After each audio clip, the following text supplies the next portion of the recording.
Hey Ringside crew, welcome to the internationally known Dudes at Ringside podcast. And now here's your host, Joe Panther III. Hello there, wrestling fans, and welcome to another episode of the internationally known Dudes at Ringside podcast. I am Joe Panther III, as you can see right there. I am welcoming back an awesome young lady that is absolutely spooking up the trail as always, as she did last time. Welcome back, Miss Starr. Welcome back to Dudes at Ringside. Hi.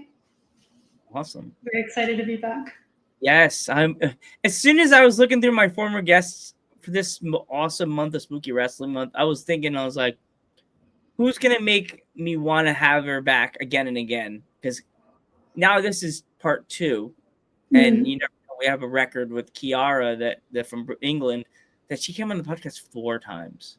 Oh wow! And I'm like, every time it was something different. One time we talked about music. Next time we talked about this food, chili. My mom, she still thinks my mom makes sloppy joes. She makes chili, like people, like. So what have you been up to, Miss Starr, since the last time we were in the studios? Oh man, a lot's happened in the past year.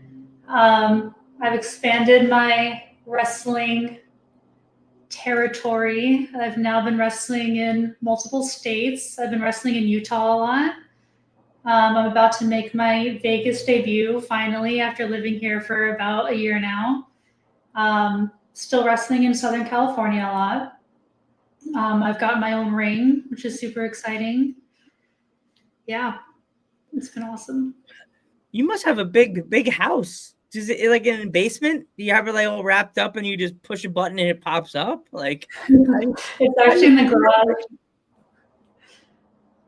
It's in the garage, and now we can't fit my cars in the garage, so they're just in the driveway getting hot all summer long. Oh no! Yeah. Oh no! That must be stink for you, like putting your seatbelt on or the Axe seatbelt. You know those seatbelts, they always flap and they hit you in the thigh, and you're like, oh. Yeah, it's not fun. Yeah. Did you have to warn the neighbors that you're a wrestler when you bought the house, or was it just like they had a feeling when they saw the makeup coming out of the house all the time? No, interestingly enough, and I guess it's to my benefit, the 2 people who live on either side of us, I think the houses are vacant. So, which is good when we're like bumping around the ring and making a bunch of noise, so we don't get the police called on us. That's the first thought I thought, Miss Starr. Yeah. I was like, that'd be like me. I live in the basement of my parents' house, and I'll be sitting there like in my mind doing a podcast, and I hear boom, slam. Are we under attack? Did ICE just break into my house? Like, what's going on here? Like, I don't hear screaming and gunshots, so we're safe. So, well, you said you're in Vegas. Is there a lot more like territories over there in Vegas that you found over there yet, or is there any like unseen groups that you have not worked with yet? Yeah, surprisingly, there's not a lot of wrestling in Vegas. So every time I tell people that I've moved to Vegas, they're like, oh, there must be so much wrestling over there. And there's really not, which has been pretty disappointing. And it feels like any promotion that there is, they've been closing down. And yeah, it's pretty dry over here. So it's pretty hard to break into. Yeah, with me too. Where I live in Pennsylvania, I have to travel to north of Pennsylvania, to like Slatington, Pennsylvania, just to go watch wrestling. Yeah. It's or travel to New Jersey or go to Poughkeepsie to watch wrestling. Like, Wow. leave my state. Like I once 2 years ago, it was last year or 2 years ago. I traveled all the way to New York City just to watch wrestling, Long Island. Yeah. And then I traveled to Brooklyn. My sister bought tickets because I told her we should get tickets. Yes, that's how I said we should get tickets. And went to Brooklyn, and nobody. It was like the first time my sister's ever asked me, "Does anybody know who you are here?" And I'm like, honestly, maybe that guy. And I pointed at some random guy in the back of the room, and he's like, "I know you from somewhere, man." Like, internet, that thing really gets you in trouble. And he's like, "I got glasses," and he went, "Oh man, that's you?" And I was like, "Yeah." He's like, "Oh shit, I've been watching you for a while. You're amazing." And I said, "Well, my sister's like, don't get his ego." That's hilarious. Yes. Well, let's go into it. Let's talk about your makeup. Do you think Yeah. you have evolved with this different style makeup you've done over the years, or how do you think you kept the same style? I think I've kept the same style. I think I've evolved more in just personal technique. I don't know if people have noticed it too much, but I've still been playing around with different looks and different kind of stuff. But I don't know. Like I said, I think I mentioned it the first time around, but I've been doing this kind of makeup since I was like 15. I've always been a makeup girl, like, so this isn't anything that's too new to me, but yeah, I'm always evolving, always trying different stuff. Like makeup is a huge part of my life, so it's nothing super new to me. Yeah, I do remember you saying that. Also, with your gear, Mhm. do you get somebody to professionally make your gear for you, or do you go to like the thrift stores to look for like the coolest, darkest, creepiest, scariest outfits to wear the ring? Yeah, I actually found it online. My whole set is a lip service set. So I want somebody to professionally make my gear. I'm super picky about it, but I love my gear now, but the one thing that I don't like about it is it's not like custom to me. Anybody could just get the same stuff. So I really want to have something that's just personally mine. But I do really love my current gear right now. As I said, you can easily just slip into a consignment shop and try to find something like old school gothy, like a long, Mhm. like shimmery, like robe looking thing that has like black in it. You could find some, you know what I mean? You could add something to an old school outfit. You know what I mean? Yeah. Make it look Elvira like, but not make it so much that you're like, oh, copyright, done, you're Yeah. out. um, so well, last time we spoke, you were doing a lot of the hardcore scene. You still into that? No, I hadn't been doing it yet. I wanted to get into it. I still Well, really want to get into it. I've been kind of like dipping my toes in a little bit. It's like really hard to get into, I feel like, anyway, maybe because I'm a girl and nobody wants to book me.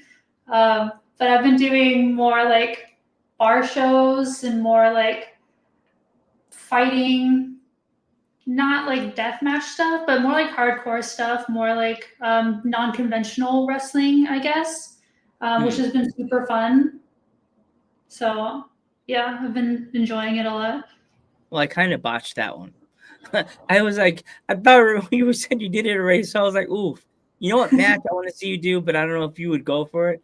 If I was booking a match, I would have you go. So that I wouldn't toss you automatically into the barbed wire of the death match scene. I would have you Mhm. face like a Randy West first, just Yeah, to dip your toe and I'll have that as like the opening contest, so the fans have something to nibble on before the actual show. And I know Mhm. you would probably do it really well. 'Cause I know Randy West would be like, "Okay, it's your first deathmatch match. Okay, I'm not going to destroy you." Yeah. Like, but are you familiar with Randy West? Yeah. I've seen her live. I think she wrestled Mickey Knuckles once Hmm. in like a deathmatch competition show. It was great. As I said, I wouldn't want to do that to you. Be like, you booked me against Mickey Knuckles in my first death match. Thanks, Joe. I'll be Yeah, she sending you killed my me. thanks, Joe. Medical bill and makeup bill, paying for my makeup, and you're paying for my medical. Yeah, right. within like you're now in Vegas, do you want to travel more east? Have you thought about that yet? Yeah, actually, my family lives in Virginia, so I've thought about just like going over there and maybe staying with them for a couple months and seeing what's out there, maybe in Virginia, North Carolina area. So that's definitely like an option. But it's also like I don't really want to leave home, especially because I now have more connections with like being in factions over here. So there's more bookings that I can't really turn down. So, and also I don't really want to go stay with my family for months at a time. So, Yeah, they'll be like, you go now. Like, yeah. you've been here for 5 months. The rent is due. Yeah. You're my parents. Yeah, we had enough. Like, oh, So yeah, I want to work all over. So yeah, I really want to do that. definitely want to see you wrestle live. There's one promotion that if you ever come east, that's in Pennsylvania. It's called Smash Masters Wrestling. Not Mm-hmm. wrestling. They say wrestling there in that Love promotion. that.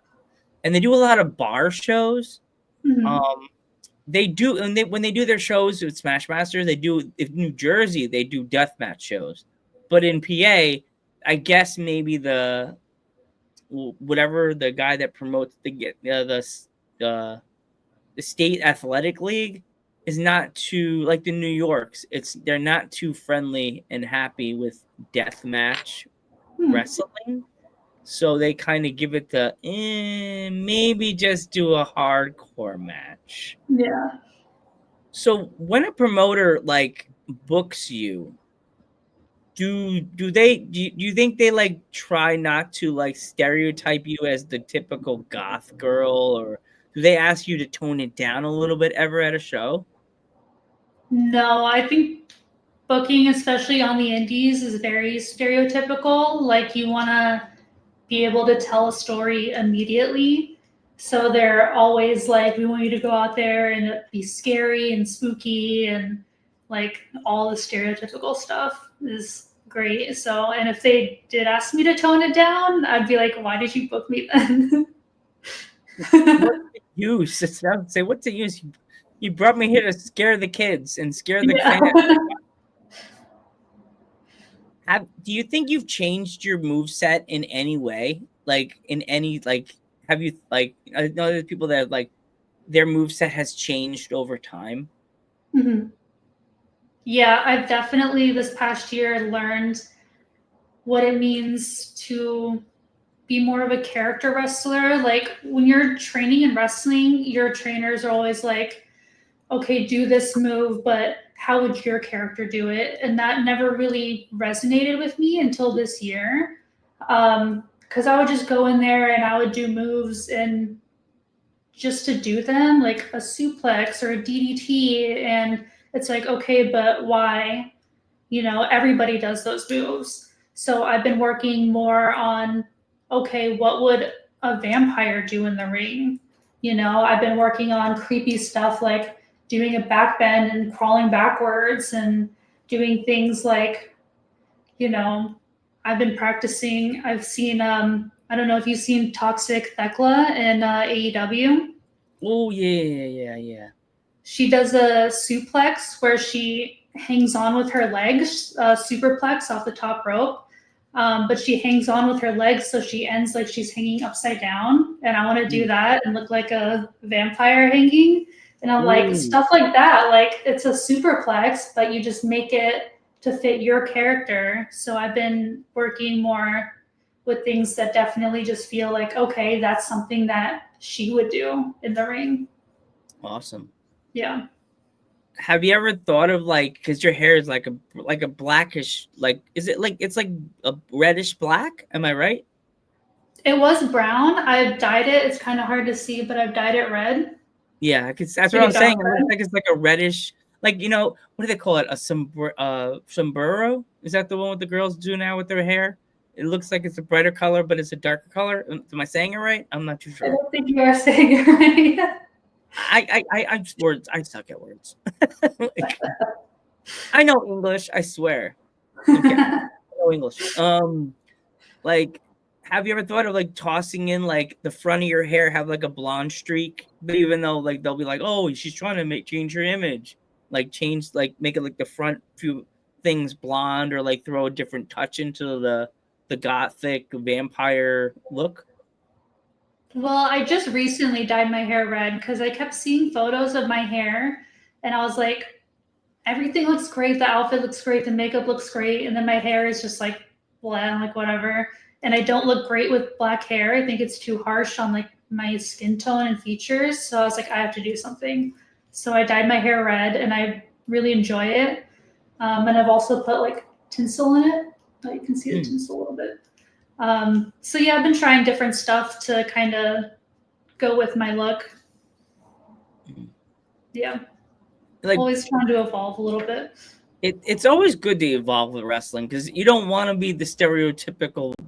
They don't want to think that, oh, they see you, they don't like, oh, you're part of the Brood. You know, have you had that yet? No. Good. Because I would hate that because, you know, you're your own entity. You know what I mean? Yeah. You're not like, have you actually got a chance to meet Gangrel yet? No, I haven't. But he does work a lot. He's been working more frequently on the indies in Southern California. So hopefully I do get to meet him pretty soon. Fangin' and bangin'. That's his phrase. Fangin' and bangin'. He's actually in Florida, too. Oh, yeah? He has a promotion called CCW. And it's a training school. You can train there. Oh, yeah. There you go.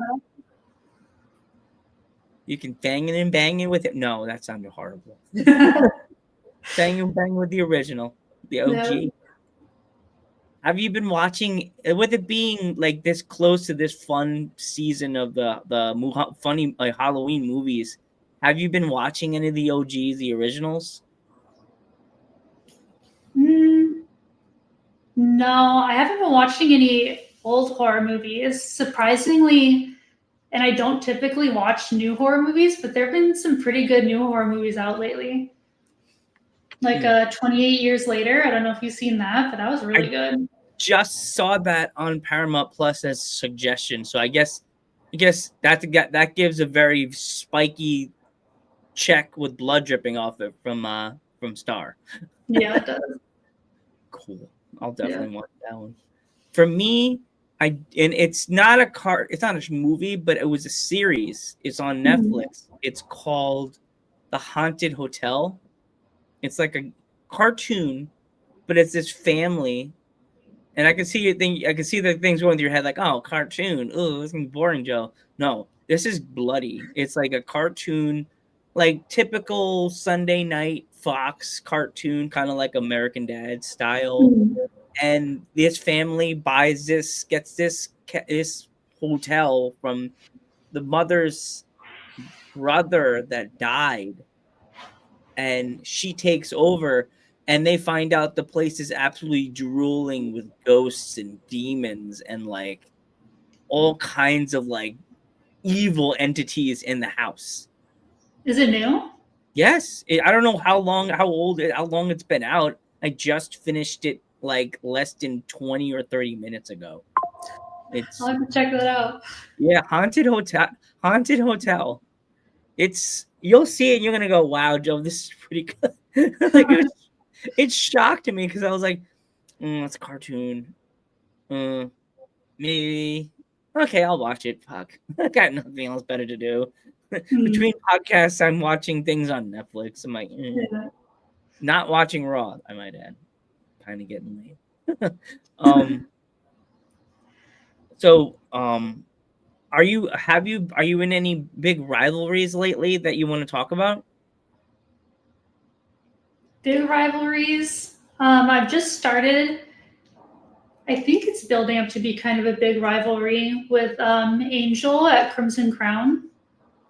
I'm about to have my second match against him. I'm pairing up with Fern Owens, and Angel is going to have a mystery opponent. We don't know who that is yet, but it's going to be my second match against him. So we're going to see how that goes down. I'm very excited for that. Oh. Okay. I remember last time we were talking, you were doing some of the no ring matches. Are you still doing that? Yes, I actually have a no ring match, I believe on October 15th here in Vegas for Big Valley Wrestling. They're doing a combo show with World's Greatest Wrestling. So I'm very excited about that too. Okay, you got to explain to my audience. Do they like have that before they bring the ring in to actually do the show, or is it like by the bar and they just said, okay, you guys wrestle here? Like, how do you guys do that? Yeah, there's literally just no ring. They just have the wrestlers come out and then just like fight around the bar. They just use their environment to their benefit, and yeah, whatever's around them, they just fight, and yep, that's it. Has anybody ever handed you like a beer bottle or the chair they were sitting in to use as a weapon? Yeah, I've Really? definitely taken people's drinks plenty of times. I'd be like, oh, here, use my drink. Don't hurt them. don't. So Yeah, you a could lot say of you fun. actually used the tall boy as a weapon in a match? Yeah, I haven't smashed any glass over anybody's head yet, but I think it'll happen one day. If it does, please send me the video, but I gotta warn you, Instagram, they may flag that video. But yeah, anything cool? Like oh, I got a question for you, Star. Have you ever gone through a table of tacks yet? Not a table, but I have been. I have had a match with just tacks like on the ring in general, but not a table yet. Ouch. Yeah. I've Randy West told me one time when she was doing a match, somebody made a modified bear trap, and she flew. I must have told you about this. They threw her into it. Her neck hit it. She somehow did the match. She won the match. Went to medical. She was like, "Oh, my neck hurts." She waited. She went the next day. She went to the hospital. Gives me the chills thinking about it. They X-rayed her. Literally, she had a broken neck. Jeez. Didn't even know. Like, That's terrible. how do you not know you have like? How the doctor's like? I don't even know how you're moving around. Like, you have a broken neck. And I kind of like didn't want to laugh, and I kind of cringed, and all I could think is Kurt Angle's line: "I wrestle with a broken freaking neck." Yeah. Oof. Are there any wrestlers that you have on your bingo card that you want to wrestle this year? um, Maybe not this year. I don't know if I'm at that level yet, but I think just any like badass chick on the indies right now, I would love to wrestle at some point. Like Shotzi is definitely on the list. Sue Young, Lindsay Snow, Tara Zepp. I would love to have a one-on-one. I've been in a tag match with her, but not a one-on-one yet. Yeah, just any badass chick that's doing hardcore stuff or just anything on the indies right now, I'd love to have a match with. Yeah. Awesome. If my fans would like to pick up some of your merch, where can they find it? Or 8x10s or anything? I have an Etsy store. It's linked in my Instagram page on Lilith Starr PW. It's right in the bio. And everything is on there online. And then I also carry merch with me in person too as well. Awesome. Yeah. If there was any fans that wanted to like get any tickets to see you live, is there any shows in October? You said that one. Is there any other ones you know of? Yes, I'm doing Utah. Unfortunately, I don't have any solid info.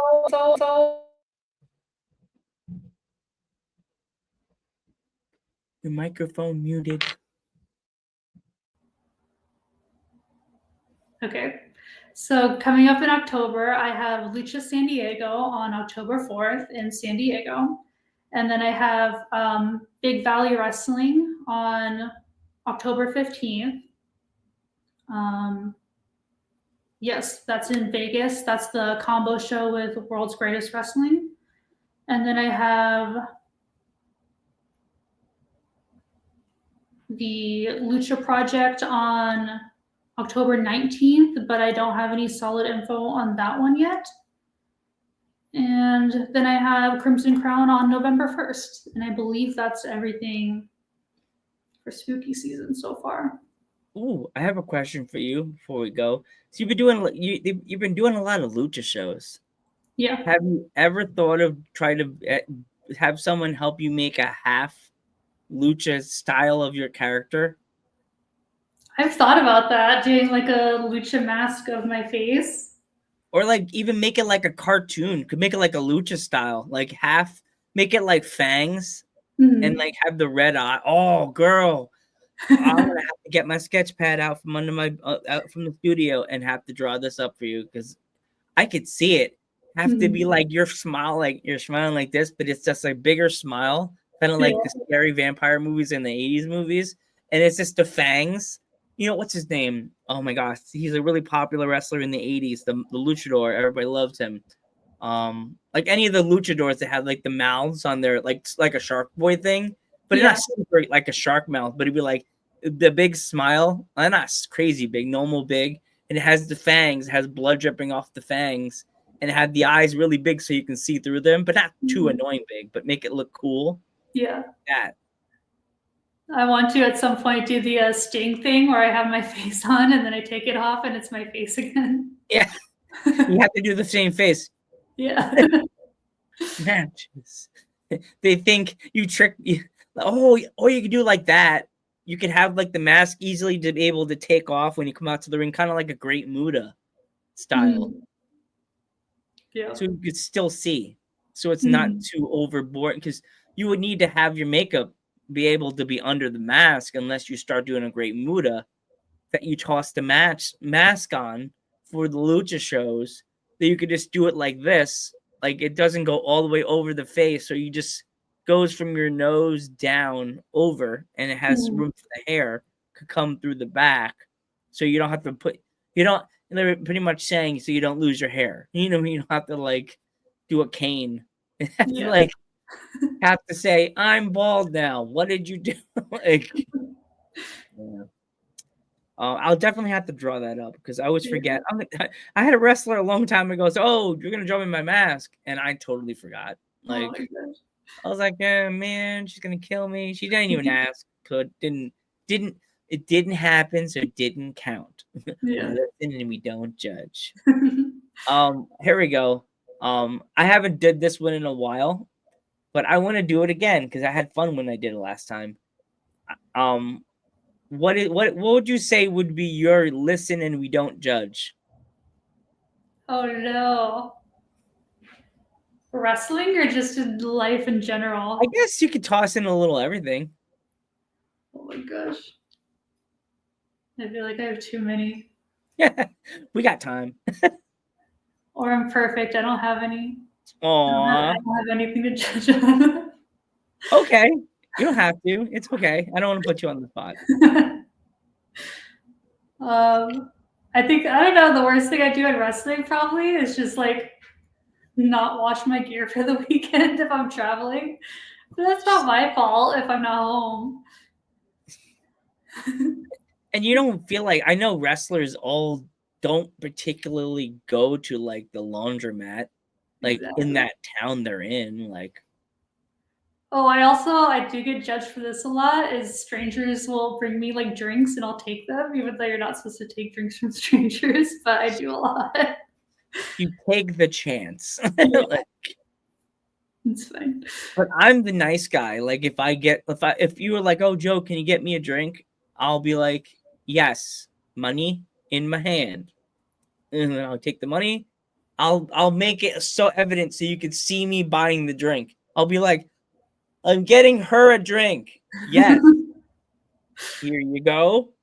Here's the thing. And I'd make it like all the wrestlers are like, you want to know why I do that? The hand gestures and that for her. So she sees, the person sees me buying the drink, so they know nothing's happening fishy. So they don't, and all the wrestlers are putting off their sales on the hold when they see me buying the drink, so they could see me. I'm here. Here's your drink. Here's your change. And then they know nothing came out of Joe's pocket. Nothing was in his magician sleeves, because I'm always wearing a jacket, like almost like a sports coat. That's what I wear to the shows. Yep. Oh, I don't know if you saw this. I actually took my first ever wrestling bump at a show. Oh yeah. I took a Sister Abigail. Oh nice. How was that? I actually did not like feel it at all. This wrestler that I'm really good friends with, Lucius Crow, he partially owns High Grounds in Pennsylvania, and he was trained by Bray to take the Sister Abigail. So Bray Wyatt was my favorite gothic, scary wrestler. Okay, he's not really gothic, but he's like scary. My favorite scary wrestler next to The Undertaker. And for me to take a Sister Abigail from Lucius, it's like Bray Wyatt was watching up in the heavens going, "You're okay, boy. I know you're safe with my crow." And my dad knocked me the whole time. He made the video, he was laughing, and then I was like, I got home, my dad's like, you flopped. And everybody that sees it goes, "You did so good." Like, you did better than some of us. But I have to show it to you when we're done recording. You're gonna be like, "What?" All right. Thank you so much, Miss Starr, for coming on Dudes at Ringside. This was so much fun. I hope you want to wish you nothing but the best of luck throughout the year of 2025 and beyond for you. Best of luck in your wrestling career, and good luck this year. I am Joe Panther III. I'm Lilith Starr. And we will catch you in the next one. Rock on.